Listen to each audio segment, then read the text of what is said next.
Pouh. C'est parce qu'on n'a pas trop le temps là. 10 minutes.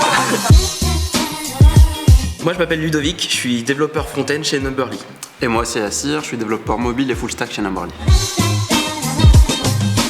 Front-end, ça va être toute la partie visible du site internet. Il y a deux parties, donc la partie intégration, tout ce qui va être HTML, CSS, qui va être vraiment visible, et la partie JavaScript derrière. Chez nous, c'est en Vue.js, qui va nous servir à taper dans les API qu'ont développé nos devs backend en Python. Là aujourd'hui, nous on crée vraiment des applications mobiles pour nos clients en soi, pour apporter aussi une expérience data. On va développer un SDK par exemple de push, en soi pour enrichir leurs canaux CRM.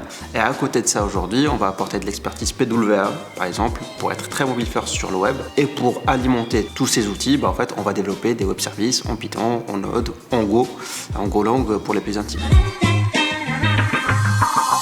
Cette diversité de techno, pour éviter de dire pluridisciplinarité. Et c'est génial en fait, parce qu'en vrai, dans une seule journée, on peut toucher à 3-4 technos différentes, en tout cas pour mon cas, et c'est vraiment très challengeant et très stimulant.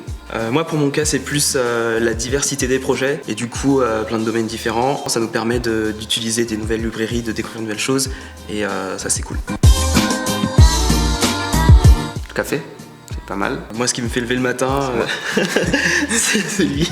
L'envie de venir ici et puis partager des bons moments, des petits checks quotidiens du matin. C'est vrai. Moi, c'est cette possibilité de découvrir plusieurs métiers. Aujourd'hui, j'ai eu la chance de travailler avec l'équipe programmatique sur la partie RTB, avec les équipes CRM sur tout ce qui était multicanal. C'est vraiment la partie chouette pour moi.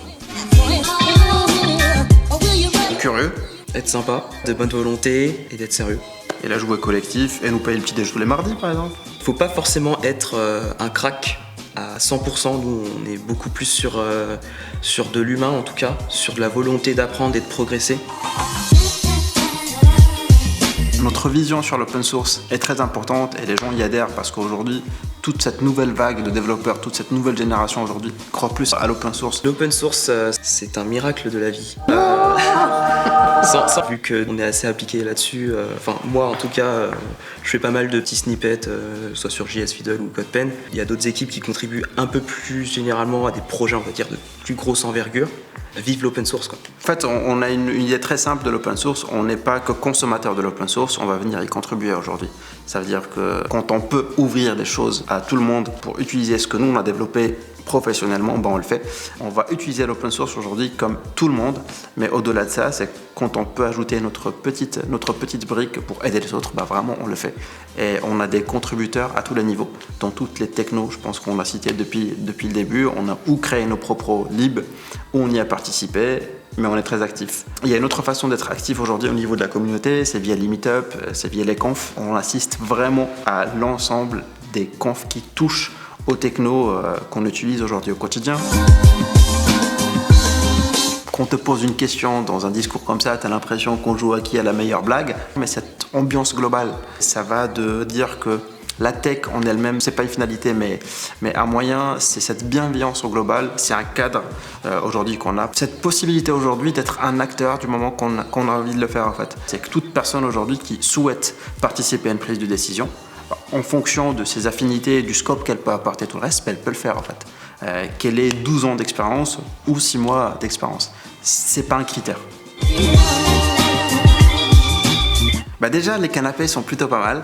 L'architecture des locaux est plutôt sympa dans le sens où c'est un vieil immeuble haussmannien, donc on n'est pas sur l'open space au sens cliché du terme. On fait du mieux qu'on peut pour avoir un environnement vraiment convivial, qu'on peut personnaliser à son image ou à son équipe si on le souhaite.